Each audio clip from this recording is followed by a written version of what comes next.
Mary Taylor slammed her handbag onto the mahogany desk. The sound echoed against the wood, sharp and final. For 30 days, John had been inactive in their own bedroom. Since his discharge from East Kent Hospital, he had not looked at her once. Fred did not hesitate. He pulled a thick file from his drawer and tapped it against the desk. "If this is the case, Mrs. Taylor, we have grounds for a formal complaint," he stated.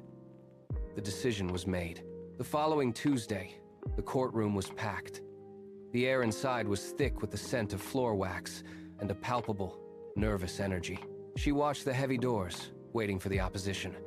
Beside her, Fred organized a mountain of legal documents with rhythmic precision. Opposite them, the side door opened.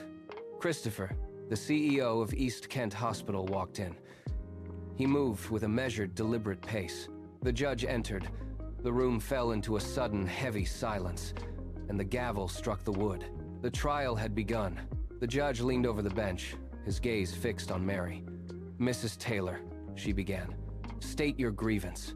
"Your Honor," she started, her voice projecting to the back of the room. "My husband underwent a routine procedure at this man's hospital. Since that day, he has shown zero interest in our bedroom. He acts as if I am invisible."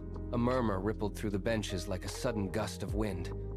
People leaned into one another, whispering, their eyes darting between Mary and the hospital CEO. The judge leaned forward, his brow furrowed as she processed the claim. "A serious claim indeed," she noted. The judge turned his attention toward the defense table.